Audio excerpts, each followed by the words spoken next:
हाँ जी, good morning class. तो computer के में जो अगला चैप्टर है उस पे हम लोग आ गए हैं, that is the computer memory. ठीक है, तो अभी तक हम लोगों ने एक शॉर्ट इंट्रोडक्शन पढ़ लिया है। कंप्यूटर का आर्किटेक्चर क्या होता है उसको समझ लिया है, कंप्यूटर का हार्डवेयर क्या होता है ये समझ लिया है। अब उसकी मेमोरी पे आ गए हैं। ठीक है, मेमोरी का मतलब क्या, जहाँ पे डेटा क्या होता होगा, स्टोर होता होगा। सीधी सी बात है। ठीक है, कि हम फर्दर रेफरेंस के लिए अपना डेटा स्टोर कर सकते हैं। तो इसमें कई चीजें हैं। ठीक है, देखिए क्या लिखा हुआ है, छोटी सी मीनिंग या डेफिनेशन कह सकते हैं। कंप्यूटर मेमोरी कंप्यूटर सिस्टम के सबसे जरूरी एलिमेंट। एलिमेंट का मतलब समझ रहे होंगे, एलिमेंट का मतलब क्या, हाँ एलिमेंट मतलब एक पार्ट। ठीक है, आसान भाषा में। ठीक है, में एक है, यह डेटा और इंस्ट्रक्शन को स्टोर करती है। सीधी सी बात है, स्टोरेज का काम है, जो डेटा की प्रोसेसिंग और आउटपुट रिजल्ट के दौरान जरूरी होते हैं। ठीक है, अगर हम कोई रिजल्ट आउटकम ला रहे हैं, कुछ भी जनरेट हो रहा है, तो उसको हम फ्यूचर में भी स्टोर करके रख सकते हैं। इस कारण मेमोरी बहुत इंपॉर्टेंट रोल प्ले करती है। स्टोरेज की जरूरत कुछ समय के लिए, तुरंत या ज्यादा समय के लिए हो सकती है। बिल्कुल सही बात है। यह कई डिवाइस से भी जुड़ा है जो टेम्पररी या परमानेंट बेसिस पे डेटा स्टोर करने के लिए जिम्मेदार होता है। तो यहां पे इस पूरे सेंटेंस में दो महत्वपूर्ण बातें निकल के आई। पहली बात यह कि मेमोरी का मकसद किससे है, स्टोरेज से। ठीक है, अब वो शॉर्ट टर्म के लिए भी हो सकता है और लॉन्ग टर्म के लिए भी होता है। और मेन चीज ये है कि ये टेम्पररी भी होता है और परमानेंट होता है। तो ये दो महत्वपूर्ण बातें हैं, लिख लो कॉपी में।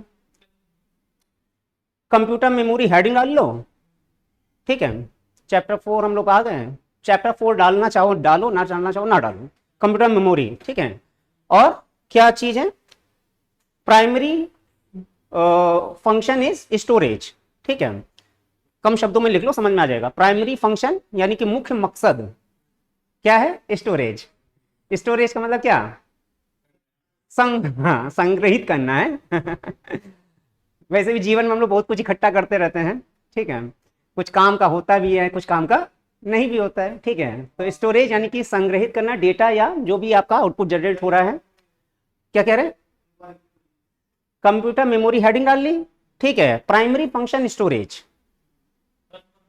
नहीं बस, और क्या लिखना है, और क्या लिखा दें। इतना बड़ा सब लिखा हुआ है, पीडीएफ मिल ही जाएगी। ठीक है, एग्जाम में अगर क्वेश्चन पूछा है मेमोरी का मेन ऑब्जेक्टिव क्या है, तो क्या ऑब्जेक्टिव है, खत्म हो गई बात, है कि नहीं।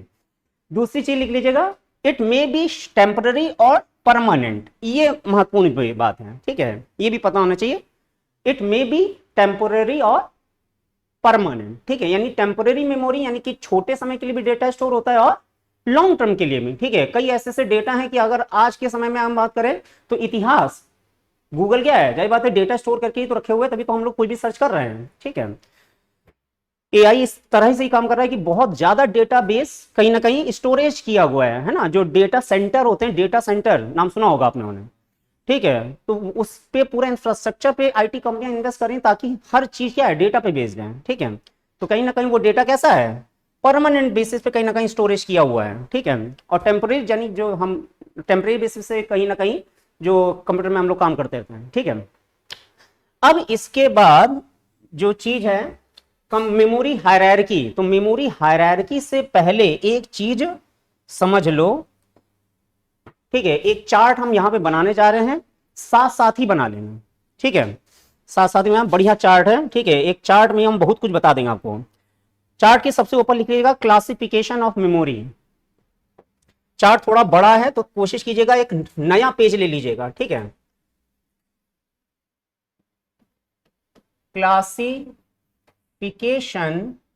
ऑफ मेमोरी, ये एक चार्ट है, ग्राफ बनाने जा रहे हैं हम यहाँ पे। ठीक है, तो कोशिश करिएगा नया पेज ले लीजिएगा। Classification of memory. Classification of memory का मतलब क्या, मेमोरी का वर्गीकरण। ठीक है, इससे दो चीज निकल के आएंगी, इंटरनल मेमोरी और external memory. Classification of memory से दो चीजें निकल के आएंगी,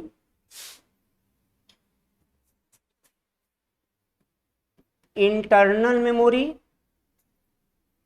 साथ साथ लिखते रहे, बनाते रहिएगा, है ना। और दूसरा निकल के आएगा एक्सटर्नल मेमोरी।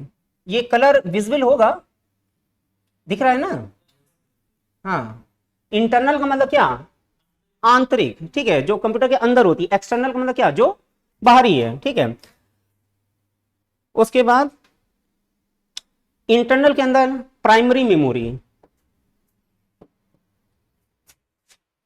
इंटरनल के अंदर आ जाएगा प्राइमरी मेमोरी,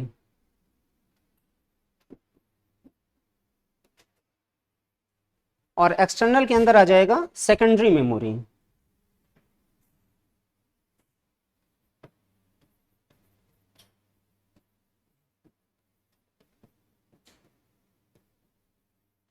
अब इसके और भी पार्ट बनते हैं। प्राइमरी मेमोरी में लिखिएगा टेम्पोरेरी, परमानेंट एंड कैशे।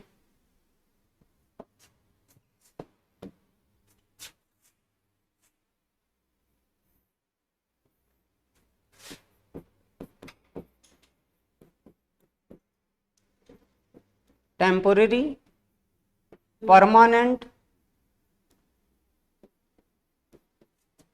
और कैशे, CACHE। अभी बना लो, फिर वन बाय वन सब पे एक्सप्लेनेशन आएगा। और मेन चीज अंदर की जो स्लाइड है उनमें सब में ये सब चीजें बहुत अच्छे से एक्सप्लेन की गई हैं, और हम छोटी छोटी लाइनों में आपको एक्सप्लेन भी कर देंगे जो एग्जाम के पॉइंट ऑफ व्यू से है। Temporary, permanent, cache. टेम्पोरेरी की स्पेलिंग सही है ना, TEMPORARY। PO होता है, सही है ना? हाँ, वही होता है, टेम्पोरेरी होता है। हाँ, टेम्पो, टेम्पो होता है ना। Temporary memory. फिर इसमें लिख लीजिएगा secondary memory, sequential access and direct access.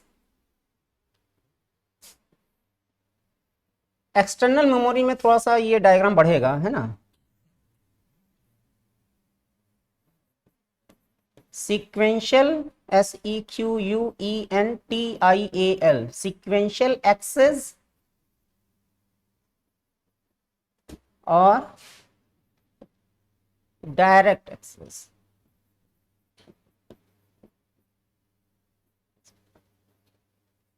Memory शब्द लिखना चाहें तो लिख लीजिएगा, ठीक है, मेमोरी ही चल रहा है। डायरेक्ट एक्सेस मेमोरी, ये चार्ट आपके दिमाग में बैठ गया तो पूरा चैप्टर खत्म हो जाएगा इसी में। Sequential access and direct access. फिर टेम्पोररी और परमानेंट में लिखिएगा रैम एंड रोम। कौन सा कलर ले लें? टेम्पोररी में लिखिएगा रैम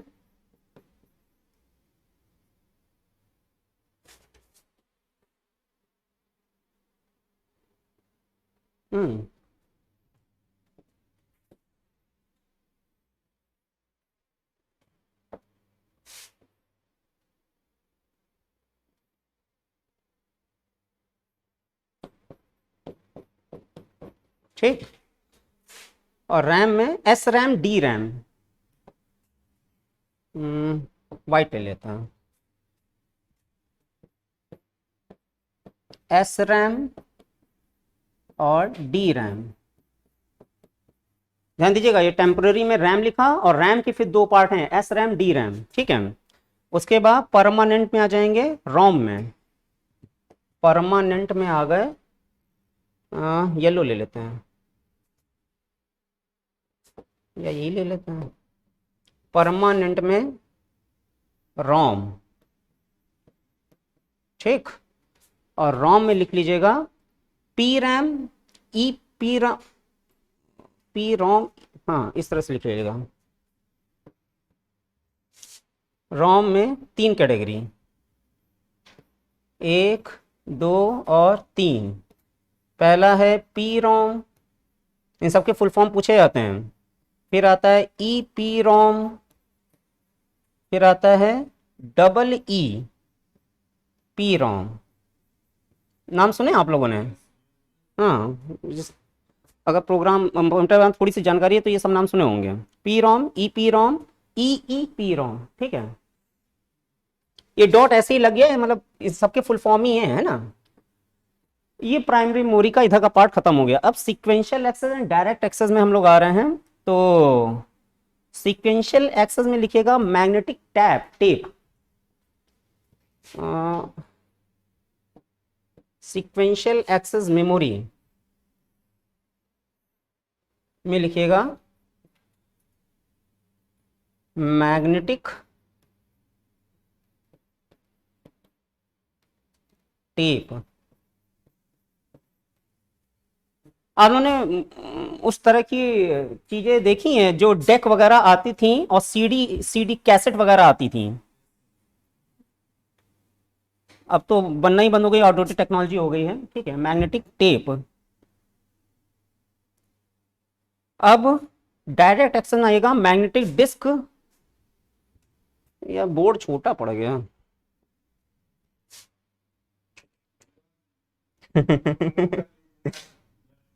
नहीं, वो मुंह वाला भी नहीं इसमें काम कर रहा है।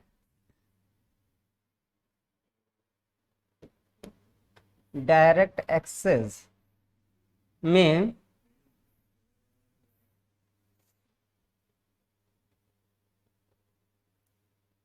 एक काम करते हैं, है ना। हाँ, डायरेक्ट एक्सेस में यहाँ पे इसके 3 पार्ट आएंगे, है ना।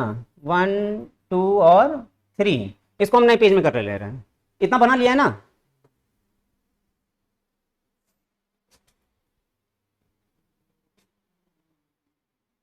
थोड़ा सा ही बचा है वैसे, मतलब 90% हो गया है, मुश्किल से 5-10% बचा है। नए पेज में ले रहे हैं ना। डायरेक्ट एक्सेस मेमोरी, यहाँ पे लिख लीजिएगा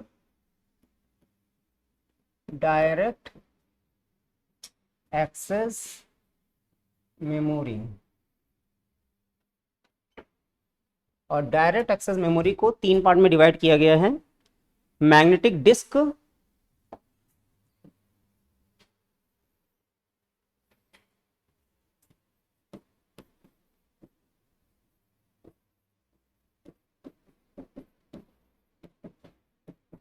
फिर है ऑप्टिकल डिस्क,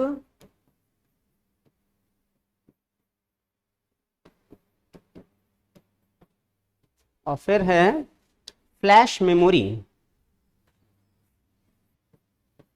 एग्जाम में पूछा गया है फ्लैश मेमोरी क्या होता है, अभी बताएंगे। ठीक है, डायरेक्ट एक्सेस मेमोरी 3 पार्ट में हो गई। अब इसमें जो मैग्नेटिक डिस्क के अंदर लिखिएगा hard disk and floppy disk.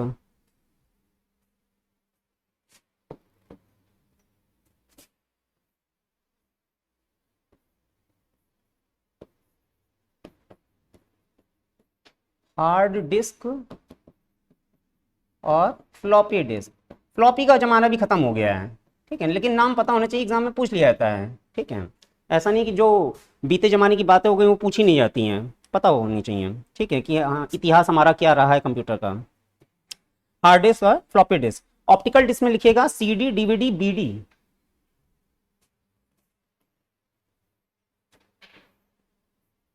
CD DVD और BRD। BRD का फुल फॉर्म हमने बताया था। और फ्लैश मेमोरी में लिख लीजिएगा मेमोरी कार्ड।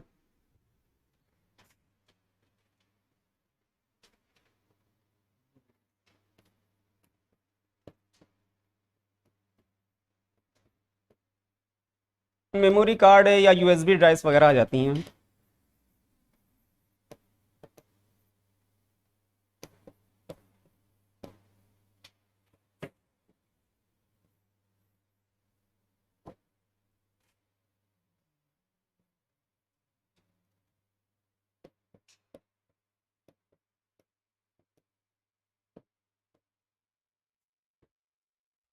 ये पूरा क्लासिफिकेशन ऑफ मेमोरी हो गया। तुम्हारे पास होगा शायद ये पीछे ये वाला डायग्राम। हाँ बिल्कुल देंगे। ठीक है,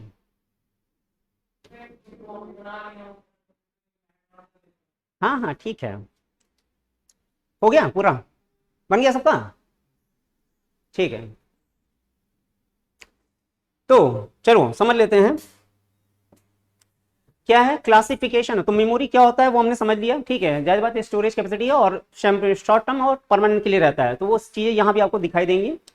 क्लासिफिकेशन यानी मेमोरी का वर्गीकरण। तो वर्गीकरण का अगर हम बात करें तो सीधी बात है कि कोई आपसे पूछे कि मेमोरी को कितने भागों में बांटा गया है, तो पहली बात क्या है, कितने भागों में बांटा गया है? दो। कौन सी? इंटरनल एक्सटर्नल, ठीक है। एक आंतरिक मेमोरी होती है, एक बाहरी मेमोरी होती है, ठीक। इंटरनल के भी अंदर पार्ट होते हैं कि एक प्राइमरी मेमोरी होती है और सेकेंडरी मेमोरी होती है, ठीक है। अब इसी प्राइमरी मेमोरी में लिख लीजिएगा कि इसी प्राइमरी मेमोरी को कहा जाता है टेम्पोररी मेमोरी। हालांकि देखो नाम लिखा भी हुआ है, ठीक है। हाँ, टेम्पोररी मेमोरी भी कहा जाता है, इसके हमने नाम बताए थे। इसी को वोलेटाइल मेमोरी भी कहा जाता है, ठीक है। ये सब इसी के सिनोनिम है। सेकेंडरी मेमोरी को परमानेंट कहा जाता है और या नॉन वोलेटाइल भी कहा जाता है। चाहे तो इसी डायग्राम में कहीं मेंशन कर लीजिएगा या कॉपी में कहीं अलग ले लीजिएगा। हाँ, और इसको ऑक्सिलरी मेमोरी भी कहा जाता है, AUX डबल एल होता है।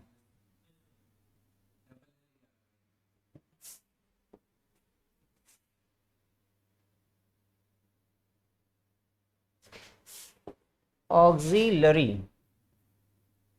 ठीक है। मेमोरी, मेमोरी को हम एम डॉट लिखे दे रहे हैं।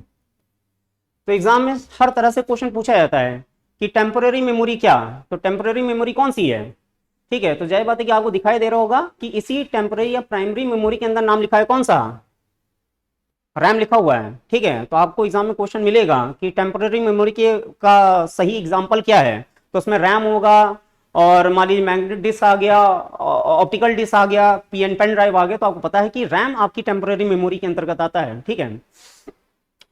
तो प्राइमरी मेमोरी यानी कि जो मुख्य मेमोरी होती है कंप्यूटर की, वो प्राइमरी मेमोरी कहलाती है। इसी को टेम्पोररी मेमोरी या वोलेटाइल मेमोरी। तो टेम्पोररी मतलब क्या, जो छोटे समय के लिए डेटा स्टोर करती है, ठीक है। तो वही चीज वोलेटाइल में आया था कि वोलेटाइल का मतलब क्या, जब तक कंप्यूटर ऑन है तब तक डेटा है, उसके बाद कंप्यूटर ऑफ होती है, डेटा क्या हो गया, खत्म हो गया, ठीक है। तो यानी कि इसमें अगर चाहो तो एक लाइन लिख लीजिएगा,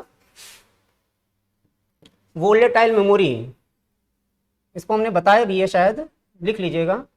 कहाँ लिखे हैं, यहाँ लिख देते हैं। वोलेटाइल मेमोरी को एक्सप्लेन कर रहे हैं, it lost its data as the computer क्या, स्विच्ड ऑफ,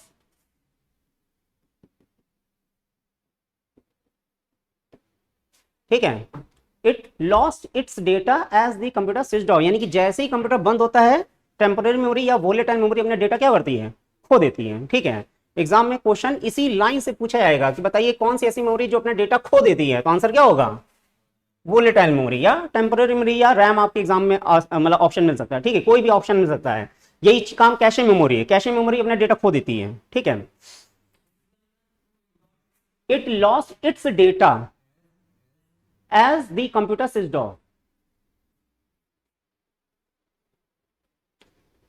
अब अंग्रेजी मेरी थोड़ी गलत हो सकती है, माफी चाहेंगे, ठीक है। It loss is data when the computer switched of, when शब्द का इस्तेमाल कर लो, ठीक है। जब कंप्यूटर ऑफ हो जाता है तो वोलेटाइल मेमोरी अपने डेटा खो देती है, ठीक है। हालांकि आज के समय में एडवांस कंप्यूटर धीरे धीरे बनने लगे हैं। तो आपने शब्द सुना होगा क्लिप बोर्ड का, सुना है कि कभी कभार होता है कि आप एमएस वर्ड में काम कर रहे हैं और एकदम से डेटा हमारी कंप्यूटर बंद हो गया, तो भी आपने जो काम किया है वो टेम्पोररी फॉर्म में आपके सामने रिकवर हो जाता है ना। भले आपने कंट्रोल एस ना दबाया हो, सेव ना किया हो, लेकिन फिर भी आपने जो काम किया कभी कभी डेटा रिकवर हो जाता है। हाँ, तो टेक्नोलॉजी है, ठीक है। जिस तरह का भी कंप्यूटर आप लें उसी की कॉस्टिंग है। हाँ, यहाँ पे देख लीजिएगा, नॉन वोलेटाइल को भी एक्सप्लेन कर दे रहे हैं क्योंकि पूछा जाता है नॉन वोलेटाइल। इसमें भी एक लाइन लिख लीजिएगा,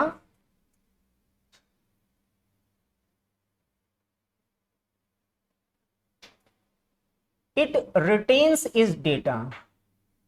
अब यहाँ पे रिटेन शब्द का मतलब आया, रिटेन का मतलब क्या, एक अंग्रेजी शब्द है लेकिन सीधे मतलब है, रिटेन का मतलब क्या, बनाए रखना या संजोए रखना, ठीक है। हाँ, या स्टोर करे रहना, आसान भाषा में समझ लो, ठीक है। यानी कि नॉन वोलेटाइल में डेटा लॉस नहीं होता, बस सीधी सी बात है। It retains it's data even the computer हाँ स्विच्ड ऑफ। आसान सी अंग्रेजी है, दिक्कत नहीं आनी चाहिए। कोई दिक्कत है किसी को? अब बोला करो। हाँ अच्छी बात। It retains it's data even the computer switched off, यानी कि ये एक ऐसी मेमोरी होती है कि कंप्यूटर का बंद भी हो जाए तो भी इसकी मेमोरी या डेटा पे कोई फर्क नहीं पड़ता। ठीक है, तो ओवरऑल कुछ चीजें हम लोगों ने समझ ली कि मेमोरी कितनी तरह की, इंटरनल एक्सटर्नल। क्या कह रहे? Even the computer switched of, it retains it's data या इट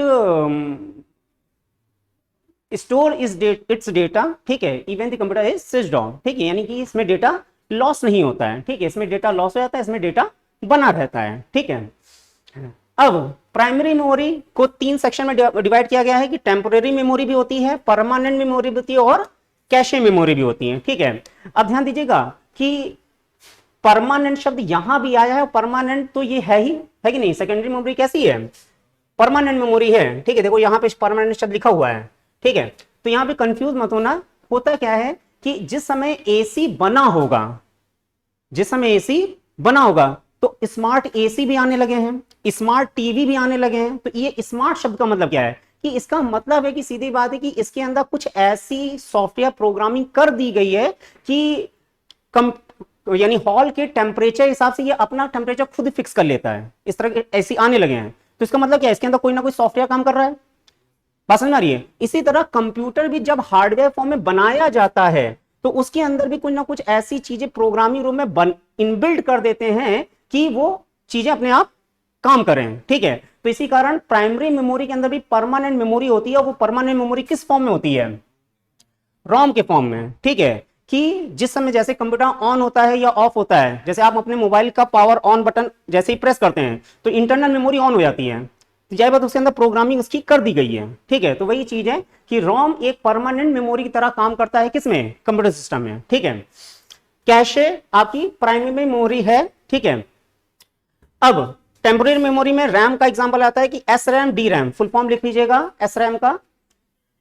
हाँ, स्टैटिक रैम और डी का मतलब होता है डायनेमिक रैम। अभी इनके बारे में एक एक लाइन हम और लिखा देंगे। ठीक है, एस रैम और एस रैम यानी कि स्टैटिक रैम और डी का मतलब डायनेमिक रैम। पूछा जाता है एग्जाम में कि एस रैम में एस का मतलब क्या है, डी रैम में डी का मतलब क्या है। रैम का फुल फॉर्म पता ही है? हाँ, रैंडम एक्सेस मेमोरी। ठीक है, थोड़ा टाइम पे आ जाए करिए।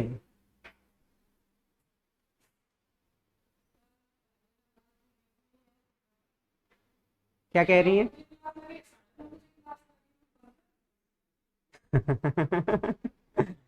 समय है, अब ट्रेन का टाइमिंग 8:55 भी होता है।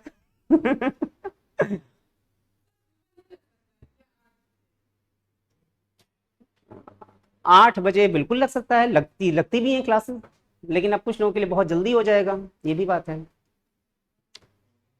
तो 9 एक स्टैंडर्ड टाइम वैसे माना जाता है। जितने भी कॉर्पोरेट कल्चर हैं या ऑफिस वगैरह हैं, या इवन अगर आप इंजीनियरिंग या मैनेजमेंट कॉलेज जाएं तो वहां भी टाइमिंग 9 बजे के आस पास रहती है कि नहीं? ये चीज। हाँ, तो static RAM and dynamic RAM. ठीक है, उसके बाद रोम 3 तरह की होती है। पी रोम, पी का मतलब क्या? हाँ, प्रोग्रामेबल रीड ओनली मेमोरी। ठीक है, अब नीचे इसके फुल फॉर्म अभी मत लिखो, ठीक है, टाइम ज्यादा लग जाएगा। ठीक है, इसके फुल फॉर्म अंदर की स्लाइडों में लिखे हुए हैं। ठीक है, उसके बाद सीक्वेंशियल एक्सेस मेमोरी। सीक्वेंशियल का मतलब क्या हुआ? हाँ, ठीक है, कि जैसे अगर हमने आपसे पूछा कि क्या आप लोगों ने गाना सुना है जो डेक का जमाना चलता था, कैसेट वगैरह का, तो होता क्या था कि जैसे मान लीजिए कि कैसेट में 10 गाने भरे हैं, तो अगर आपको 5वां गाना सुनना है तो आप उसको फॉरवर्ड करेंगे, रुके रहोगे, वो घूम रहा है घूम रहा है घूम रहा है, तब जाके वो 5वां गाना आता था। ठीक है, तो वो क्या है? सीक्वेंशियल है कि आपको सीक्वेंस से चलना ही पड़ेगा। ठीक है, तो इसी का एग्जांपल है क्या? Magnetic tape. तो उसमें जो कैसेट होती थी वो रील के फॉर्म में चलती थी, है कि नहीं? तो सीक्वेंशियल एक्सेस। अब जमाना आ गया किसका? डायरेक्ट एक्सेस का, कि आपको कुछ भी सुनना है, कुछ भी सुनना है तो आप कहीं भी क्लिक करके तुरंत गाना सुन सकते हैं। ठीक है, डायरेक्ट जा सकते हैं। तो इसी कारण डायरेक्ट एक्सेस मेमोरी के 3 फॉर्मेट आ गए। पहला आता है मैग्नेटिक डिस्क, ऑप्टिकल डिस्क और फ्लैश मेमोरी। ठीक है, तो मैग्नेटिक डिस्क का मतलब क्या? हार्ड डिस्क इसके अंदर आता है, जानते हैं हम लोग हार्ड डिस्क क्या होता है। ठीक है, और फ्लॉपी डिस्क। तो फ्लॉपी डिस्क भी क्या है, एक तरह का मैग्नेटिक डिस्क या इलेक्ट्रोमैग्नेटिक फॉर्म में डेटा स्टोर किया जाता था, ठीक है। ऑप्टिकल डिस्क, ऑप्टिकल का मतलब क्या, जो चीजें सर्कुलर फॉर्म में होती हैं अधिकतर, एक चीज को समझिएगा, ठीक है। हालांकि हार्ड डिस्क भी कहीं ना कहीं कुछ सर्कुलर फॉर्म में आती है, लेकिन आजकल सॉलिड स्टेट ड्राइव भी आने लगी हैं, एसएसडी जिन्हें कहते हैं, नाम सुना है, ठीक है। तो जरूरी नहीं कि वो हमेशा ऑप्टिकल फॉर्म में ही रहें, गोलाकार में, वो किसी भी फॉर्म में भी आ सकती हैं, ठीक है। अलग अलग तरीके की कंपनियां अलग अलग बनाती हैं। सीडी का full form compact disc, DVD का फुल फॉर्म, हाँ इसके दो फुल फॉर्म कहे जाते हैं, लिख लीजिएगा कॉपी में। डिजिटल वीडियो डिस्क भी कहा जाता है, डिजिटल वर्सेटाइल डिस्क भी कहा जाता है। फुल फॉर्म लिख लो, पता है, अच्छी बात है। डिजिटल वीडियो डिस्क भी कहा जाता है और डिजिटल वर्सेटाइल डिस्क भी कहा जाता है। और ध्यान दीजिएगा एग्जाम में दोनों ऑप्शन नहीं मिलेंगे, लेकिन अगर आ जाता है तो डिजिटल वर्सेटाइल डिस्क ही लगाना, ठीक है। डिजिटल वीडियो डिस्क और डिजिटल वर्सेटाइल डिस्क, और करेक्ट जो फुल फॉर्म है वो डिजिटल वर्सेटाइल डिस्क कहा जाता है, ठीक है। बीआरडी का फुल फॉर्म, हाँ ब्लू की स्पेलिंग क्या है, नहीं केवल BLU है हाँ ठीक है, ये नहीं लगता है, ब्लू रे डिस्क है।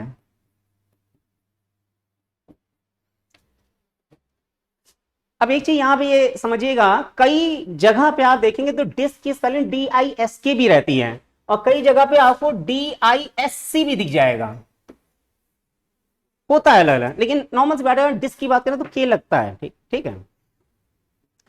कहीं कहीं पे आपको DISC दिख जाएगा, कहीं कहीं पे, ठीक है।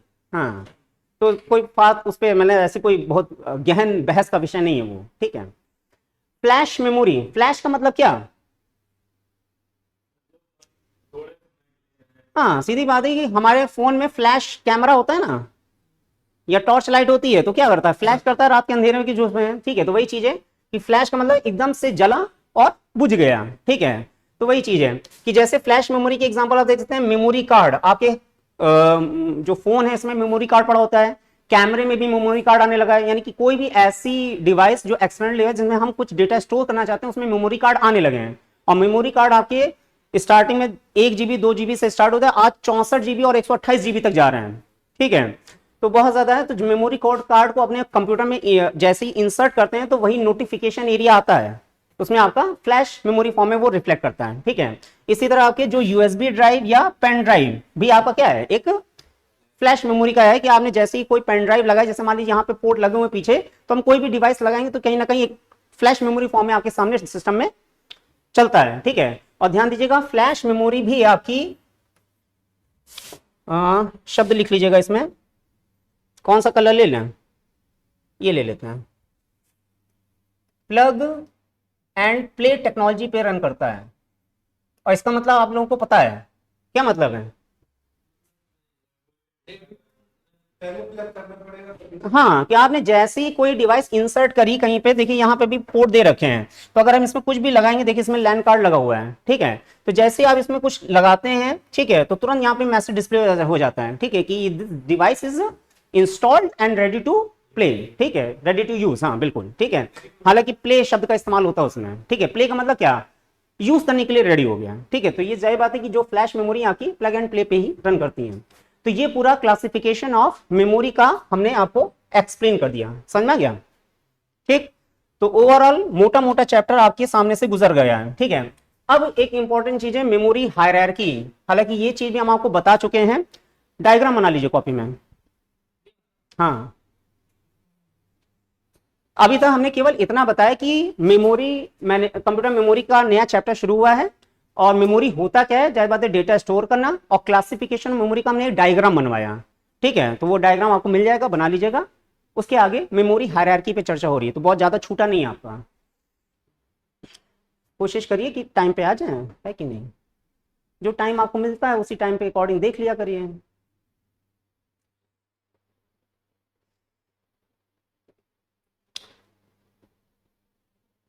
देखो दो ही बातें कही जाती हैं, या तो सिस्टम को सही से फॉलो कर लो, या इतनी ताकत पैदा कर लो कि सिस्टम बदल सको है कि नहीं? या तो इतनी ताकत पैदा कर लो कि सिस्टम बदल सको।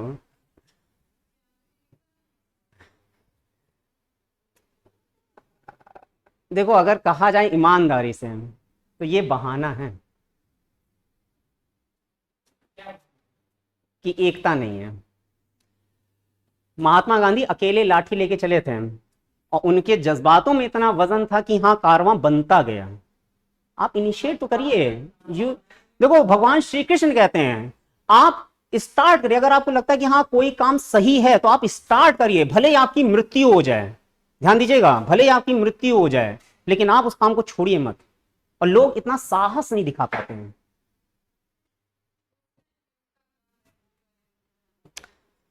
यही नहीं होना चाहिए। अगर आपको लग रहा है भले आपकी जिंदगी भले 20 साल की हो, भगत सिंह या चंद्रशेखर आजाद ये जितने भी रहे हैं, ठीक है, इन्होंने बहुत कम आयु में अपनी जीवन खो दिया लेकिन आज भी अमर हैं। तो अगर आपको लग रहा है कि कोई काम सही है तो उसी में जूझ जाइए। डजेंट मैटर कि हाँ मतलब आउटपुट क्या रहेगा, ठीक है। डोंट फल की चिंता मत करिए, सही काम में लग जाइए बस। हाँ, तो मेमोरी हायरार्की का मतलब क्या हुआ कि सबसे ऊपर मेमोरी कौन सी है? सीपीयू। अब यहां पे ध्यान दीजिएगा कि एक शब्द लिखा हुआ कौन सा? स्पीड शब्द, ठीक है, और एक तरफ लिखा है कौन सा? साइज। तो एग्जाम में दोनों पे क्वेश्चन बनता है, ठीक है। सबसे पहले कहा जाएगा कि बताइए सबसे फास्टेस्ट मेमोरी कौन सी है। तो सबसे फास्टेस्ट मेमोरी कौन सी है? सीपीयू नहीं, यहां से स्टार्ट हो रहा है ये सब सीपीयू के अंदर के पार्ट हैं, ठीक है, उसी से जुड़े हुए काम है। तो सबसे फास्टेस्ट मेमोरी कौन? रजिस्टर, ठीक है। ध्यान दीजिएगा जो स्पीड है वो हम ग्रीन फॉर्म में लिख रहे हैं। उसके बाद सेकंड नंबर पे कौन है? कैशे। तीसरे नंबर पे मेन मेमोरी। ध्यान दीजिएगा मेन मेमोरी का मतलब यहां रैम से आ रहा है, ठीक है। उसके बाद मैग्नेटिक डिस्क, ठीक है, अभी हमने समझा मैग्नेटिक डिस्क क्या होती है, ठीक है। हार्ड डिस्क है, फ्लॉपी डिस्क, ये सब चीजें हैं, ठीक है। तो ये फोर्थ नंबर पे है स्पीड। और उसके बाद सबसे आखिरी में कौन सा आता है? Magnetic tape. ध्यान दीजिएगा मैग्नेटिक टेप क्या है? एक तरह की सीक्वेंशियल डिवाइस है, ठीक है। तो सबसे धीमे काम यही करती है कि अगर आपको कोई भी डेटा चाहिए, कोई भी गाना सुनना है या कोई भी काम करना है तो मैग्नेटिक टेप सबसे धीमे रिस्पॉन्स करेगी, ठीक है, किसमें? स्पीड के मामले में। लेकिन अगर हम साइज की बात करें, ठीक है, साइज को हम रेड फॉर्म में कर देते हैं, साइज। तो ये बताइए सबसे छोटा साइज कौन है? सबसे छोटा। हाँ, तब भी यही सीक्वेंस चल रहा है, बात समझ आ रही है, ठीक है। तो स्पीड धीरे धीरे बढ़ रही है, देखो ये एरो ऊपर जा रहा है, यानी कि सबसे तेज स्पीड रजिस्टर किया गया 1 नंबर। लेकिन अगर साइज की बात कीजिए तो जय बात है कि साइज के मामले में धीरे धीरे आकार नीचे आ रहा है। तो अगर सबसे छोटा साइज कौन सा है? रजिस्टर। उससे बड़ा साइज कैशे, उससे बड़ा साइज मेमोरी यानी रैम, ठीक है। रैम अगर आपने देखी होगी तो जो मदरबोर्ड में एक इतनी बड़ी एक चिप टाइप की लगी होती है, कभी खुराफात सूझे तो खोल के देखिएगा। उसके बाद मैग्नेटिक डिस्क थोड़ी सी बड़ी होती है और मैग्नेटिक टेप सबसे बड़ी साइज में रहती है, ठीक है। आपने देखा होगा बड़े बड़े गोल गोल भी आते थे, ठीक है, हालांकि अब नहीं, इतने नहीं दिखाई देते हैं। तो ये आपका एक फॉर्म में है कि स्पीड किसकी सबसे ज्यादा है और साइज के मामले में कौन सबसे बड़ा कौन सबसे छोटा। हालांकि एग्जाम में जो क्वेश्चन बनता है वो अधिकतर आपका स्पीड में ही बनता है, ठीक है। ओके, आगे बढ़े, ठीक है। हाँ, अब देखिए यहाँ पे है टाइप्स ऑफ मेमोरी, यानी वही क्लासिफिकेशन ऑफ मेमोरी आ रहा है, ठीक है। क्या लिखा हुआ है? प्राइमरी मेमोरी और मेन मेमोरी, ठीक है। सेकेंडरी मेमोरी या ऑक्सिलरी मेमोरी, ये चीज हम लोग डायग्राम में समझ चुके हैं, लिखने की कोई जरूरत है? नहीं, कोई जरूरत नहीं है, ठीक है। डायग्राम पूरा बन गया है, इसको लिखने की जरूरत नहीं है। अब यहाँ पे थोड़ा सा मतलब एक एक लाइन के फॉर्म में चीजें आ रही हैं। रैम यानी कि रैंडम एक्सेस मेमोरी, ये हम जानते हैं। और रैम कितनी तरह की होती है? 2 तरह की, ठीक है। 2 तरह की रैम होती है। डी रैम यानी डायनेमिक रैम, फुल फॉर्म आपको आप लोग लिख चुके हैं, ठीक है। और एस रैम क्या है? स्टैटिक रैम, ठीक है। दोनों में एक एक बात है जो इंपॉर्टेंट है, क्या लिखा हुआ है? D RAM must be refreshed continuously, हाँ कंटिन्यूअली टू स्टोर इंफॉर्मेशन, ठीक है। ये लाइन कॉपी में लिख लीजिए, एग्जाम में यहीं पे क्वेश्चन पूछा जाता है कि ऐसी कौन सी रैम है जिसको बार बार रिफ्रेश करने की जरूरत पड़ती है। तो आंसर क्या है? डायनेमिक रैम, सीधी सी बात है, ठीक है। कई बार डायनेमिक रैम ना लिखा होता है, डी रैम ही लिखा रहता है। To store information, DRAM is slower, less expensive and occupy less space on the computer motherboard, ठीक है। ये फालतू वाली चीजें हैं, इसको लिखने की जरूरत नहीं है। जाहिर बात है बार बार रिफ्रेश करने की जरूरत पड़ी, यानी कि ये कहीं ना कहीं धीमे काम करती है, ठीक है। ये लाइन लिख लीजिएगा, रैम हेडिंग डालिएगा, रैम के अंदर डी रैम और एस रैम और डायनेमिक रैम में लिख लीजिएगा मस्ट बी रिफ्रेश्ड कंटिन्यूअसली, ठीक है, या रिपीटेडली, ठीक है। या हिंदी में लिख लीजिएगा कि डी रैम को बार बार रिफ्रेश करने की जरूरत पड़ती है, ठीक है, जिसमें चाहे उसमें लिख लीजिएगा। एस रैम में देखिए क्या लिखा हुआ है, as RAM needs not to be refreshed periodically. इसमें ये लाइन लिख लीजिएगा कि एस रैम को बार बार रिफ्रेश करने की जरूरत नहीं होती है। तो नाम में ही रखा है स्टैटिक, यानी स्थिर है वो, ठीक है, कि एक बार आपने कोई डेटा का दे दिया है तो वो बार बार उसमें अपना काम कर रही है, ठीक है। As RAM is more expensive and faster than D RAM, ठीक है। ये लाइन लिख लेना, ये लाइन लिख लेना, ठीक है। एक्सपेंसिव शब्द का इस्तेमाल भले एग्जाम में ना पूछा जाए, लेकिन आपको इतना पता होना चाहिए कि एस रैम की स्पीड डी रैम से ज्यादा होती है, ठीक है। As RAM is more expensive and faster than D RAM. बहुत ज्यादा नहीं लिखा रहे हैं, जो जरूरी है वही हम आपको लिखा रहे हैं, ठीक है।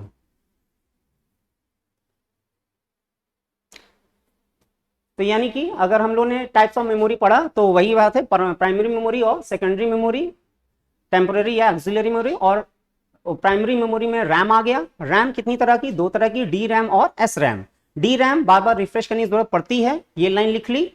एस रैम बार बार रिफ्रेश करने की जरूरत नहीं पड़ती, ठीक है। और जाहिर बात है एस रैम डी रैम से क्या है, फास्ट है, ठीक है, एक्सपेंसिव है। अब जाहिर बात है जो चीज फास्ट है, जो अच्छी है, वो क्या होगी, कॉस्टली भी होगी, ठीक है। तो कोई रटने वाली बात नहीं है, है कि नहीं। जो चीज ज्यादा अच्छी है, अच्छा काम करती जाए, उसकी कीमत भी होगी, है कि नहीं। अब जैसे ये जो हम माइक लगाए हुए हैं, ये अभी बीच में कुछ महीने पहले खराब हो गया था। तो इसकी कीमत जब हम मार्केट में पता है, सर ने हमसे कहा कि सर इसके बारे में थोड़ा सा पता करिए, तो हम वही ये नाजा मार्केट हजरत में और नाका है, 6,000 से लेके 35,000 तक की रेंज है, सोचो, ठीक है। अब जिसका जैसा बजट वैसा ले लेता है, ठीक है। हाँ, तो अलग अलग क्वालिटी है, ठीक है। तो जाहिर बात है कि इसकी रेंज थोड़ी सी मिड लेवल की है। इस ये 18,000 का है। चलिए आगे बढ़े, क्या है। अब देखिए रोम पे आ गए हैं, ठीक है। अब इसमें क्या लिखा है, it also known as the non volatile memory और परमानेंट स्टोरेज, ठीक है। तो आपने देखा होगा कि रोम को परमानेंट के फॉर्म में जब उन्होंने क्लासिफिकेशन ऑफ मेमोरी पढ़ा है, तो रोम प्राइमरी मेमोरी के अंतर्गत ही आया था, ठीक है। तो क्या है, it is also known as the non volatile memory और परमानेंट, अभी लिखो नहीं, ठीक है, जो काम का होगा वो हम बता देंगे। एक बार पढ़ लेते हैं। इसे नॉन वोलेटाइल मेमोरी या परमानेंट स्टोरेज कहा जाता है। पावर बंद होने पर भी यह अपना कंटेंट नहीं खोता। ध्यान दीजिएगा, इसमें परिभाषा किसकी बोली जा रही है, ये परिभाषा किसकी है, नॉन वोलेटाइल की, ठीक है। यहां पे हमने लिखा हुआ था, it retains it's data even the computer is switched off, ठीक है, वही चीज लिखी हुई यहां पे, तो बार बार लिखने की जरूरत नहीं है। रोम में डेटा और इंस्ट्रक्शन सिर्फ एक बार लिखे जा सकते हैं। एक बार जब रोम चिप को बताते समय प्रोग्राम कर दिया जाता है तो उसे दोबारा प्रोग्राम या लिखा नहीं जा सकता है, इसलिए इसे सिर्फ पढ़ने की क्षमता होती है, लिखने की नहीं, ठीक है। अब इतनी बड़ी कहानी लिखने की जरूरत नहीं है, सीधी सी बात है कि रोम क्या है आपका, एक परमानेंट या नॉन वोलेटाइल मेमोरी है, ठीक है। और ये चीज डायग्राम में हम लोग समझ चुके हैं, लिखने की जरूरत है, लिख लो, एक लाइन लिख लो, ठीक है। रोम हेडिंग डाल लीजिएगा और ये लाइन लिख लीजिएगा, इसे नॉन वोलेटाइल या परमानेंट स्टोरेज कहा जाता है, ठीक है। बस इतना लिख लो और इससे ज्यादा लिखने की जरूरत नहीं है। और कोई आपसे पूछे कि बताइए नॉन वोलेटाइल का क्या मतलब होता है, तो क्या मतलब होता है, स्टोर बना रहता है, ठीक है, खत्म हो गई बात।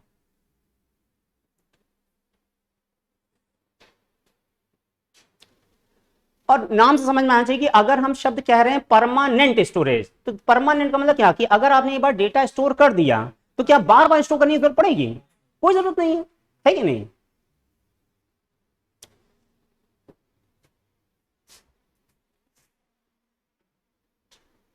एक मिनट रुकिएगा, हेलो, हाँ मैम क्लास में बताइए। ठीक, चलिए आगे बढ़ रहे हैं। एसी चल रहा है कि नहीं चल रहा है? अरे देख लो जाके बाहर।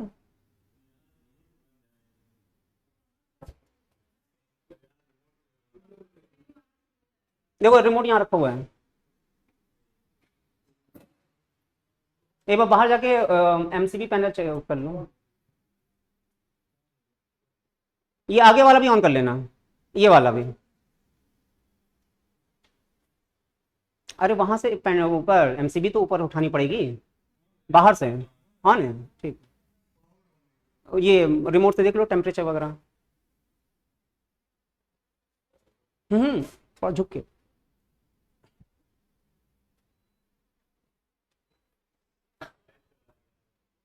लाइट चली गई है? हाँ इस ये रिकॉर्डिंग में है। ठीक है, चलिए इतना समझ में आ गया होगा। ठीक है, आगे बढ़ रहे हैं। अब देखिए रोम कितनी तरह की होती है? कितनी तरह की? 3। ठीक है, डायग्राम में समझा हुआ है। तो पहला क्या था? P ROM. ठीक है, फुल फॉर्म लिखा हुआ है, प्रोग्रामेबल रीड ओनली मेमोरी। ठीक है, इनके फुल फॉर्म लिख लीजिएगा। ठीक है, रोम हेडिंग डाली है और रोम में 3 चीजें हैं, इनके फुल फॉर्म लिख लीजिएगा कॉपी में।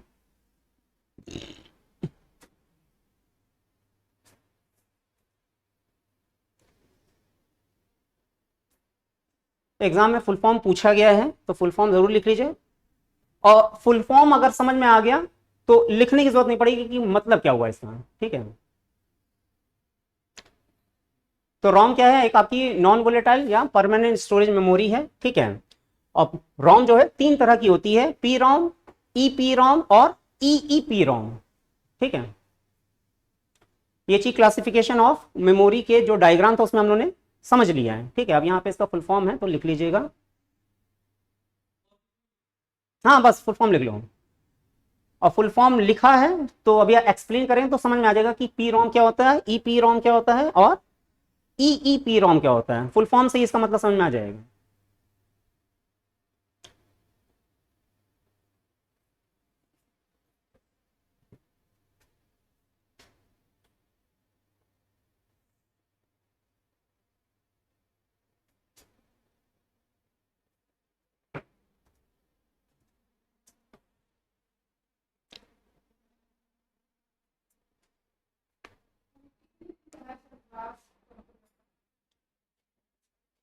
जाहिर बात है सिलेबस हमें कंप्लीट कराना है तो क्लासेस तो लगेंगी ही ना।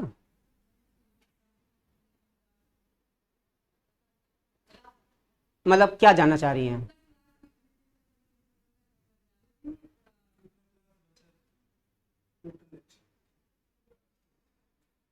अप्रैल भर में फिनिश हो जाना चाहिए। अगर कमी पड़ेगी तो हम एक्स्ट्रा लगवा लेंगे।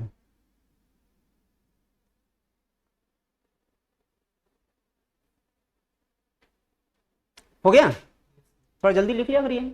अब देखो फुल फॉर्म से समझ में आना चाहिए, programmable read only memory. Program का मतलब क्या? प्रोग्रामिंग करना। प्रोग्राम का मतलब क्या? प्रोग्रामिंग करना। ठीक है, तो एक लिखा हुआ है क्या? It is also non volatile nature. ठीक है, कोई नई बात नहीं लिखी है। Once a PROM has been program it contents can never be change, it is one time programmable device. ठीक है, तो सीधी बात है जब हम जान गए कि रोम आपका नॉन वोलेटाइल है, एक बार प्रोग्राम कर दिया गया तो बार बार उसको प्रोग्राम करने की जरूरत नहीं है। तो सीधी बात है प्रोग्रामेबल रीड ओनली, यानी एक बार प्रोग्राम कर दिया उसको बार बार प्रोग्राम करने की नीड नहीं रह जाती। ठीक है, अब ये कोई लिखने वाली बात नहीं रह गई। ठीक, उसके बाद ई पी रोम। अब ई पी रोम में शब्द जुड़ गया कौन सा? इरेजेबल। इरेज का मतलब क्या? हाँ मिटा सकते हैं। तो सीधी बात है कि जय बात है ये बदलते समय के साथ टेक्नोलॉजी अपग्रेड हुई है। तो एक बार पी रोम आई यानी एक बार आपने प्रोग्रामिंग कर दी उसके बाद उसको बार बार इरेज करने की जरूरत नहीं है। ठीक है, कि कोई एकदम स्पेसिफिक प्रोग्रामिंग मान लीजिए एसी में कर दी गई या कंप्यूटर में कर दी गई या मोबाइल में कर दिया है तो बार बार उसको बदलने की जरूरत नहीं है। लेकिन कुछ जगहें ऐसी होती है जहां पे जरूरत पड़ती है किसकी? इरेज करने की। तो एक बार आपने प्रोग्रामिंग कर दी उसको क्या कर सकते हैं? इरेज कर सकते हैं और इरेज करके उसको दोबारा फिर से रिप्रोग्राम कर सकते हैं। बात समझ गई? ठीक, वही चीज लिखी हुई है। It is similar to P ROM but it can be erased, यानी इसे मिटाया जा सकता है। ठीक है, by exposure to strong ultraviolet light, UV light का इस्तेमाल किया जाता है। ये चीज याद रखिएगा, लिख लो कॉपी में, ठीक है। अल्ट्रा वायलेट रेस का इस्तेमाल किया जाता है इरेज करने के लिए, ठीक है। देन रीड रिटर्न, ठीक है। So it also known as the ultra violet erasable programmable read only memory, ठीक है, यूवीईपी रोम। तो इसमें ये एक लाइन लिख लीजिएगा कि इट इज आल्सो कॉल्ड यूवीईपी रोम। इसमें ये एक लाइन लिख लीजिएगा, इट इज आल्सो कॉल्ड यूवीईपी रोम। और यूवी का मतलब क्या, अल्ट्रा वायलेट, खत्म हो गई बात, ठीक है।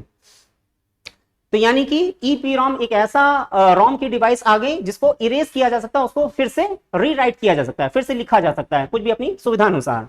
उसके बाद तीसरा क्या हो गया, ईईपी रोम। तो ईईपी रोम में एक ई और जुड़ गया, क्या आ गया, इलेक्ट्रिकली इरेजेबल, ठीक है। यानी कि ऊपर वाले इरेजेबल प्रोग्राम में हम अल्ट्रा वायलेट रेस का इस्तेमाल करते थे किसी भी डेटा को मिटाने के लिए, ठीक है, लेकिन इसी चीज को इलेक्ट्रॉनिकली भी किया जा सकता है। तो लिखा हुआ है it is similar to EPROM but it can be erased electrically, ठीक है। अब जाहिर बात है कि बदलते समय के साथ टेक्नोलॉजी जो अपग्रेड हुई है तो इलेक्ट्रॉनिक फॉर्म में डेटा भी इरेज होने लगा है, ठीक है।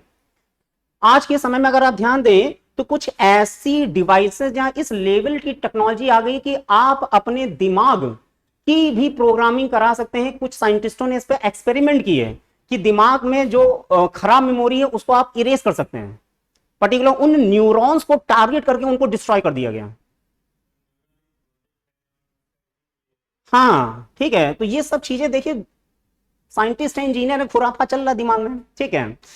तो वही चीज है कि जब दिमाग से डेटा निपटाया जाता है तो मशीन तो वो छोटी चीज हो गई है कि नहीं। आगे बढ़े, ठीक, समझ में आ रही है ना सही चीजें। हाँ अब देखिए कैशे मेमोरी आ गई है, एग्जाम में पूछा जाता है, इंपॉर्टेंट है, ठीक है। क्या है, पढ़ लेते हैं, तो हिंदी और इंग्लिश दोनों में है। यह एक स्टोरेज बफर है। बफर का मतलब क्या, बफर का मतलब क्या, टेम्पोरेरी, ठीक है, जो ज्यादा इस्तेमाल होने वाले डेटा को कुछ समय के लिए, ध्यान दीजिएगा, ये जो लाइन लिखी हुई है, ज्यादा इस्तेमाल होने वाले डेटा को कुछ समय के लिए स्टोर करता है। बस यहीं से एग्जाम में क्वेश्चन बन जाता है, ठीक है। ऐसी कौन सी मेमोरी है जो ज्यादा इस्तेमाल होने वाले डेटा को एक्सेस प्रोवाइड करता है, ठीक है। तो आंसर क्या है, कैशे मेमोरी। अभी अभी लिखना नहीं, आगे लिखा हुआ है और उसे सीपीयू को तेजी से उपलब्ध कराता है। कैशे मेमोरी एक बहुत तेज स्पीड वाली, जाहिर बात है मेमोरी हायरार्की में आप समझ गए हैं, रजिस्टर की तुरंत बाद कैशे मेमोरी आ जाती है स्पीड में, ठीक है, जो रैम और सीपीयू के बीच होती है, या प्रोसेसिंग की स्पीड बढ़ाती है, ठीक है। तो एक छोटा सा डायग्राम इसमें बना लो, कैशे मेमोरी, CACHE मेमोरी,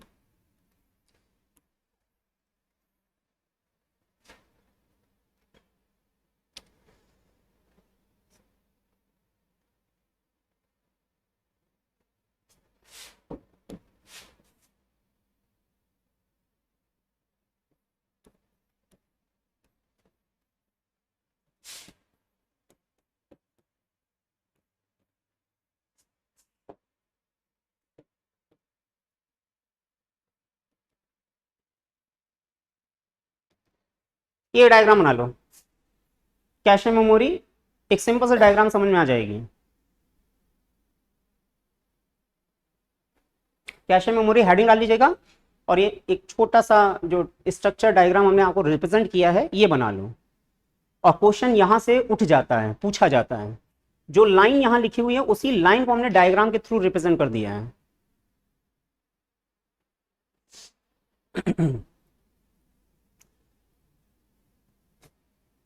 ये चीजें हम आपको क्यों बता रहे हैं, जाहिर बात है कि कुछ चीजें लिखने से ज्यादा पिक्चर्स के फॉर्म या डायग्राम के फॉर्म में ज्यादा रिकॉल रहता है कि नहीं।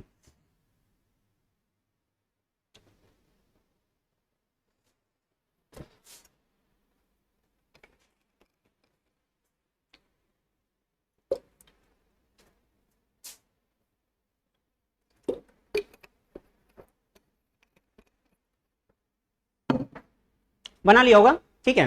तो इसका मतलब क्या हुआ, कैशे मेमोरी क्या है, एक ऐसी मेमोरी है जो सीपीयू और रैम के बीच में लगी है। इतना समझ में आ रहा होगा, ठीक है। यानी कि कैशे मेमोरी सीपीयू और रैम के बीच में अगर एक इंटरफेस की तरह, इंटरफेस का मतलब क्या, एक इंटरमीडिएट की तरह काम कर रही है, ठीक है, कि अगर कोई डेटा सीपीयू और रैम के बीच में अगर ट्रांसफर होना है तो कैशे मेमोरी बीच में लगी होती है, और कैशे मेमोरी ऐसी मेमोरी होती है जो क्या, ज्यादा इस्तेमाल होने वाले डेटा को कहां रख लेती है, अपने पास। क्लियर हो रहा है, ठीक, कि कोई डेटा ऐसा है, जैसे मान लीजिए कि आप किसी से बार बार अगर चैटिंग कर रहे हैं, एक बहुत छोटा सा एग्जांपल कर रहे हैं, और कुछ शब्दों का इस्तेमाल बार बार कर रहे हैं, तो जय बात है कि आपको सजेशन फॉर्म में वो शब्द अपने आप आने लगते हैं, ठीक है, तो जय बात है वो उसके पीछे जो काम कर रहा है वो कौन काम कर रहा है, कैशे मेमोरी काम कर रही है, ठीक है, कि बहुत ज्यादा इस्तेमाल होने वाले डेटा को रैम के पास से अपने पास स्टोर कर लेती है, कि अच्छा तो यूजर को ये ज्यादा चाहिए, ठीक है, हम अपने पास रखे ले रहे हैं, तो सीपीयू रैम के पास नहीं जाता है, सीपीयू कैशे मेमोरी से वो डेटा उठाने लगता है, ठीक है, तो चीजें और तेजी से पास हो जाती हैं, ठीक है, तो वही चीज यहां लिखी हुई है, लिख लीजिएगा कैशे मेमोरी, ठीक है, यह एक स्टोरेज बफर है, ठीक है, ये लाइन लिख लीजिएगा, और इंग्लिश में भी लिखा हुआ है, जो ज्यादा इस्तेमाल होने वाले डेटा को कुछ समय के लिए स्टोर करता है और उसे सीपीयू को तेजी से उपलब्ध कराता है, यहां तक लिख लो बस, ये लाइन लिख लीजिए। इंग्लिश में क्या लिखा हुआ है, it is storage buffer that store the data which is use more often, ध्यान दीजिएगा ये शब्द ही इंपॉर्टेंट है, ये ही शब्द इंपॉर्टेंट है, इस शब्द को दिमाग में रखिएगा, मोर ऑफन, बहुत ज्यादा इस्तेमाल होने वाला जो डेटा है या इंस्ट्रक्शंस है उन्हीं को कैशे मेमोरी अपने पास रखती है और किसी को नहीं रखती है, ठीक है, टेम्पोररी फॉर्म में, जय बात टेम्पोररी मेमोरी है, and makes them available to the CPU at fast rate, ठीक है।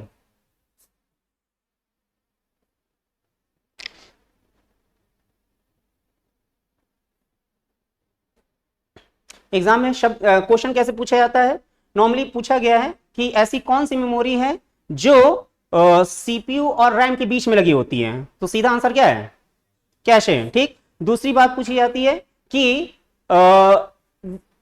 जो बार बार प्रायः डेटा सीपीयू को अवेलेबल कराती है, मोर ऑफन डेटा सीपीयू को अवेलेबल कराती है, वो कौन सी मेमोरी है, ऑप्शन आएंगे flash memory, virtual memory, cache memory, तो आंसर क्या है, कैशे मेमोरी, ठीक है, मोर ऑफन डेटा अवेलेबल कराती है, ठीक है, बहुत ज्यादा जो इस्तेमाल होने वाला डेटा है, ठीक है, तो वो कैशे मेमोरी ही होती है। अच्छा नीचे एक लाइन और लिखी हुई है, देख लेते हैं क्या लिखा हुआ है, कैशे मेमोरी बहुत महंगी होती है, इसलिए इसका साइज छोटा होता है, आमतौर पर कंप्यूटर में 256 केबी से लेकर 2 MB तक की कैशे मेमोरी होती है, इसको लिखने की जरूरत नहीं है, ठीक है, पता होना चाहिए। अब नॉर्मल सी बात है कि अगर कोई चीज आ रही है, और ध्यान दीजिएगा जो माइक्रो प्रोसेसर चिप है, माइक्रो प्रोसेसर जो चिप आने लगे, तो जितनी छोटी डिवाइस हो रही है उतनी महंगी होती चली जा रही है, बात समझ आ रही है, हाँ, उसकी स्पीड भी, उसकी कैपेसिटी भी, ठीक है, उसकी परफॉर्मेंस, हर चीज बहुत बेहतर होने लगी, तो इसी कारण उसकी कॉस्ट भी महंगी होती है, ठीक है, तो वही चीज कैशे मेमोरी है। तो जय बात है कि जो कंप्यूटर हम लोग लेते हैं उसके अंदर कैशे मेमोरी इनबिल्ट होती है, ठीक है, क्लियर हो गया। तो कैशे मेमोरी क्या है, प्रायः यूज होने वाले डेटा को अपने पास रखती है और ये सीपीयू और रैम के बीच में एक इंटरफेस की तरह काम करती है, ठीक। आगे फ्लैश मेमोरी लिखा हुआ है, क्या है,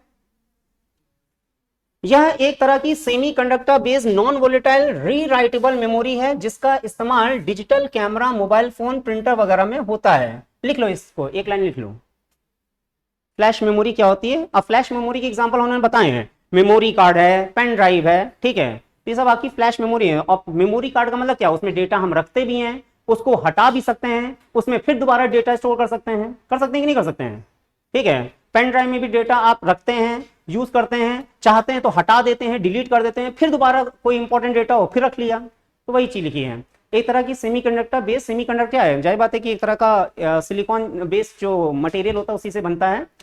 non volatile rewritable memory, rewritable का मतलब क्या, कि आप उसको इरेज करके फिर रीराइट कर सकते हैं, और एग्जाम्पल लिखे हुए हैं, डिजिटल कैमरा है, मोबाइल फोन है, प्रिंटर वगैरह, सब में फ्लैश मेमोरी कहीं ना कहीं रहती है, कुछ ना कुछ, ठीक है।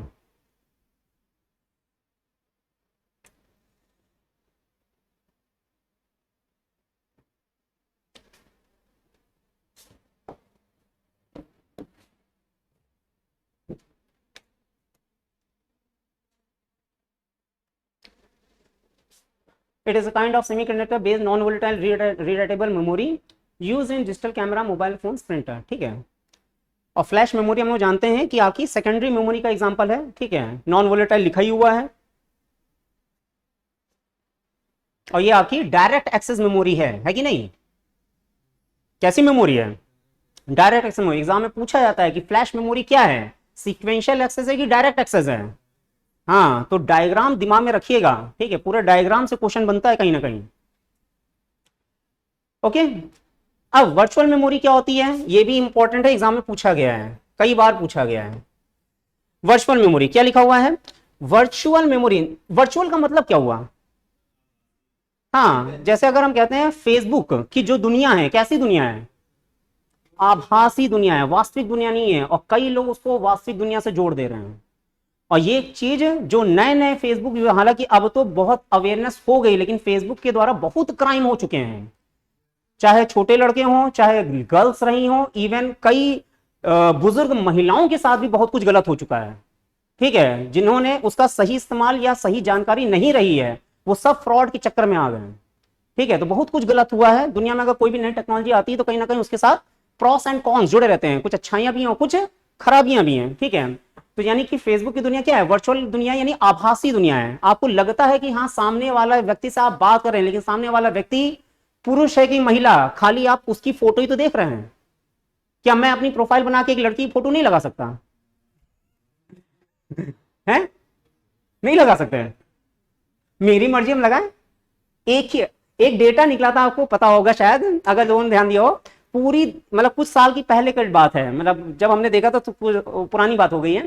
पूरी दुनिया की जो आबादी है लमसम 6 से 7 अरब के आसपास है, लेकिन फेसबुक में जो रजिस्टर्ड यूजर हैं उनकी संख्या कम से कम 9-10 अरब के ऊपर निकल गई थी। हाँ, हाँ, कि मतलब एक ही व्यक्ति के पता चला 6-6 अकाउंट चल रहे हैं, है कि नहीं?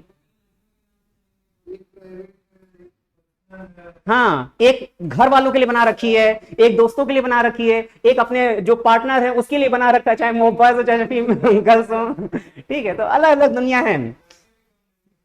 हाँ, लड़के, अरे लड़के कम नहीं, लड़कियां भी कम नहीं है, ठीक है। आज किसी एक जेंडर की बात नहीं कर सकते हैं। हाँ, अच्छा, हाँ, हाँ, हाँ, हाँ, अरे बहुत कुछ हो रहा है, ठीक है। आप इमेज को वीडियो में कन्वर्ट कर सकते हैं, एआई का जमाना आ चुका है, ठीक है। कुछ फ्री वर्जन भी अवेलेबल है, कुछ पेड वर्जन भी अवेलेबल है, ठीक है। 100 रुपया, 500 रुपया, 1000 रुपया खर्चा करो, आप इस्तेमाल कर सकते हैं, ठीक है। तो हर तरह की चीजें हैं, दुनिया है। तो वर्चुअल मेमोरी यानी एक आभासी मेमोरी है, ध्यान दीजिएगा कि रियल मेमोरी नहीं है, कैसी है? आभासी है, झूठी है, ठीक है। अब लिखा क्या है देख लेते हैं। तो वर्चुअल मेमोरी एक ऑपरेटिंग सिस्टम तकनीक है, ध्यान दीजिएगा, क्या है? तकनीक है, ठीक है। फेसबुक में भी आप वर्चुअल दुनिया क्रिएट करते हैं तो वो भी क्या है? एक तरह की तकनीक है, टेक्नोलॉजी है, ठीक है। Virtual memory is an operating system technique, ठीक है, जो रैम के एक्सटेंशन के तौर पर सेकेंडरी स्टोरेज यानी कि हार्ड ड्राइव या एसएसडी, देखो एसएसडी का नाम आया है, सॉलिड स्टेट ड्राइव कहलाता है, ठीक है। फुल फॉर्म याद है तो लिख लीजिएगा, solid state drive, hard disk का ही एडवांस वर्जन है और कुछ नहीं है, ठीक है। का इस्तेमाल करके बड़ी मेन मेमोरी का भ्रम पैदा करती है, ध्यान दीजिएगा, देखो साफ साफ लिखा हुआ है, क्या कर रहा है? एक भ्रम पैदा करता है, ठीक है। यह एक साथ बड़े एप्लीकेशन या कई प्रोग्राम चलाने में मदद करती है, भले ही उसका कुल साइज फिजिकल रैम कैपेसिटी से ज्यादा हो, ठीक है। तो इसमें एक लाइन लिख लीजिए, वर्चुअल मेमोरी क्या है? वर्चुअल मेमोरी एक ऑपरेटिंग सिस्टम तकनीक है जो रैम के एक्सटेंशन के तौर पर सेकेंडरी स्टोरेज हार्ड ड्राइव या एसएसडी ड्राइव का इस्तेमाल करके बड़ी मेमोरी का भ्रम पैदा करती है। यहां तक लिख लो, यहां तक लिख लीजिए, लिख लो, फिर इसको थोड़ा और आसान शब्दों में एक्सप्लेन कर देते हैं।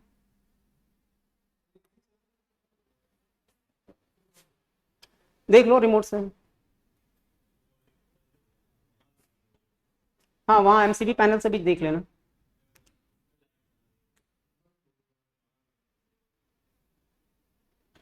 लिख लो इसको, वर्चुअल मेमोरी एक ऑपरेटिंग सिस्टम तकनीक है। Virtual memory is an operating system technique that creates an illusion. Illusion का मतलब क्या है? एक तरह का भ्रम, of larger main memory by using secondary storage hard disk drive या solid state drive as an extension of the RAM.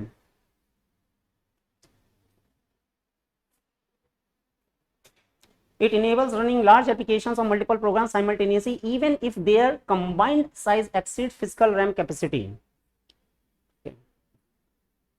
यहां तक लिख लो, बस इतना ही पर्याप्त है। वर्चुअल मेमोरी ऑपरेटिंग सिस्टम तकनीक है जो रैम के एक्सटेंशन, अब रैम का एक्सटेंशन का मतलब क्या, एक्सटेंशन मतलब क्या, कोई चीज बढ़ाना, ठीक है,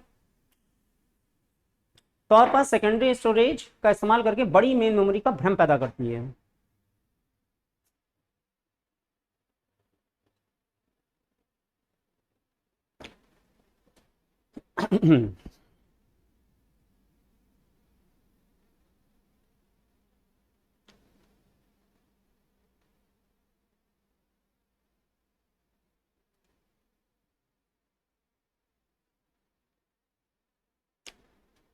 लिख लिया, लिख लो जल्दी से।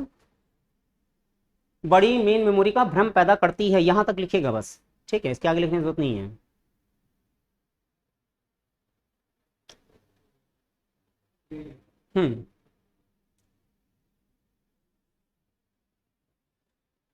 अब इसको थोड़ा सा और आसान भाषा में समझ लेते हैं, ठीक है।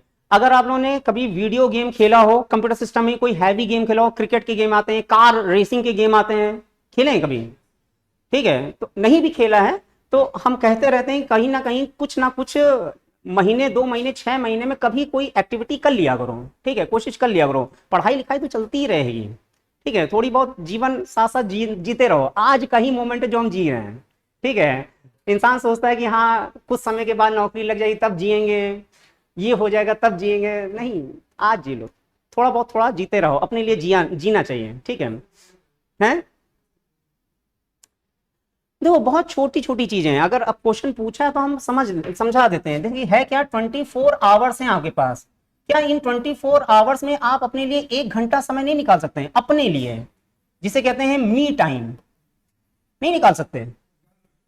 हाँ, आसानी से निकाला जा सकता है मी टाइम, ये मेरा समय है, इसमें कोई नहीं है, ना माता पिता है, ना वो बाहरी दुनिया है, ना फोन है, ना बॉयफ्रेंड है, ना गर्लफ्रेंड है, कोई नहीं है। इवन मेरा अपना खुद का कैरियर भी उस समय के लिए ब्लॉक कर दिया, ठीक है, वो छोड़ दिया कि हम किस चीज की तैयारी करें, ये मेरा समय है, इसमें मुझे जो अच्छा लगता है मैं वो करूंगा, मुझे जो करना पसंद है, बस बस समझ आ रही है। अब वो चीज आपका जो भी प्रोडक्टिव हो सकता है, ध्यान दीजिएगा, ये पॉजिटिव होना चाहिए। मी टाइम में आप कोई लोग सोचेंगे यार मुझे तो बहुत कुछ फिर उसमें बहुत कुछ आ जाता है, ठीक है। तो प्रोडक्टिव जो आपको मेंटल पीस दे, सीधी सी बात है, पॉजिटिव दे, आपको जीवन की ऊंचाइयों में ले जाए, ठीक है।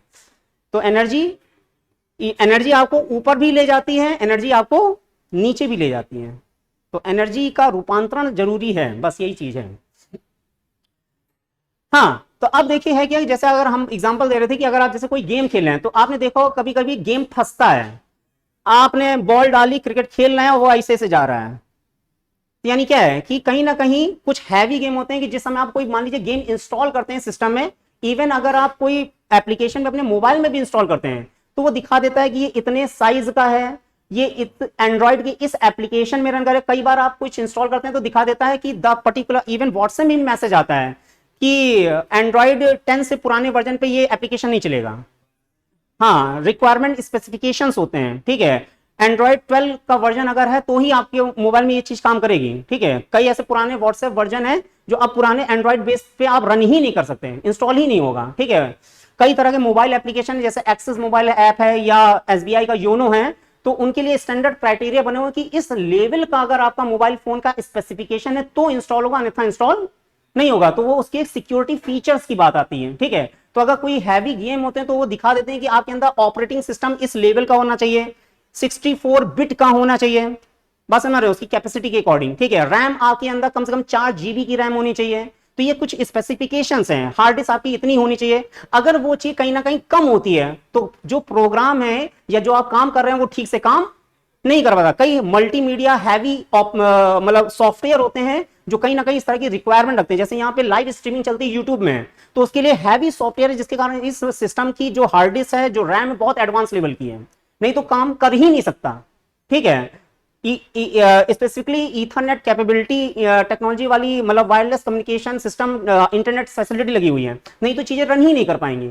तो वही चीज यहाँ भी है कि अगर कोई प्रोग्राम ऐसा है जो कहीं ना कहीं आपके हार्ड डिस्क की मेमोरी या रैम की कैपेसिटी से ज्यादा निकल गया और रन नहीं हो पा रहा है, तो ये चीज एक ऑपरेटिंग सिस्टम एक तरह की तकनीक लगाता है। और किस तरह का तकनीक लगाता है? एक तरह का भ्रम पैदा करता है। ठीक है, किस वजह से?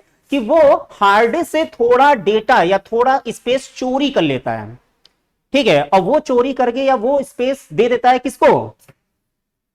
रैम को दे देता है कि ऐसा है कि ये पर्टिकुलर स्पेस हमारे पास कम पड़ रही है, तो ऐसा करो हार्ड डिस्क से कुछ स्पेस क्रिएट कर। जैसे हार्ड डिस्क होती क्या है, लमसम आपकी 64 64 जीबी या 128 जीबी की है, तो उससे कुछ स्पेस इसने लिया और दे दिया किसको? रैम को। किस बेसिस पे? शॉर्ट टर्म क्या निकल जाता है? शॉर्ट टर्म कहीं लिखा हुआ है? और ज्यादा होता है अगर भ्रम पैदा हो रहा है तो वो कुछ समय के लिए रहता है, भ्रम परमानेंट नहीं रहता है। ठीक है, तो कुछ समय के लिए वो रैम को देता है कि ऐसा है कि ये पर्टिकुलर प्रोग्राम थोड़ा सा फंस रहा है, हमने आपको स्पेस दी थी, इस प्रोग्राम को क्या रन कर दो। ठीक है, तो वही चीज कहलाती है क्या? Virtual memory. समझ में आया? ठीक है, तो एक बार फिर से रिपीट कर दे रहे हैं कि वर्चुअल मेमोरी क्या है? ऑपरेटिंग सिस्टम की एक सीधी सी तकनीक है जिसके द्वारा रैम की कैपेबिलिटी, मतलब कैपेसिटी को थोड़ा सा बढ़ा दिया जाता है। किसका इस्तेमाल करके? हार्ड ड्राइव का स्पेस क्रिएट करके। ठीक है, और ये शॉर्ट टर्म के लिए एक इल्यूजन क्रिएट होता है। ठीक है, जैसे पर्टिकुलर प्रोग्राम रन हो जाता है। ठीक है, तो एग्जाम में क्वेश्चन अगर पूछा जाए कि बताइए कि कहां पे हार्ड डिस्क की ड्राइव के अंदर इल्यूजन या भ्रम पैदा करके स्टोरेज कैपेसिटी बढ़ा दी जाती है रैम की, तो वो तकनीक किसके द्वारा बनती है? वर्चुअल मेमोरी के द्वारा। ठीक है, चलिए, समय है कि हो गया? हो गया? 23 हो रहा है। हाँ, इसको कंप्लीट कर लेते हैं। ठीक है, रहने दें, इतना ही रखते हैं। ठीक है, तो सेकेंडरी मेमोरी स्टोरेज। ठीक है, अच्छा, प्राइमरी कंप्लीट हो गया, सेकेंडरी पे हम लोग आ गए हैं ना, तो इसको अगले सेशन पे हम लोग कंटिन्यू कर लेंगे। ठीक है, चलिए, थैंक यू।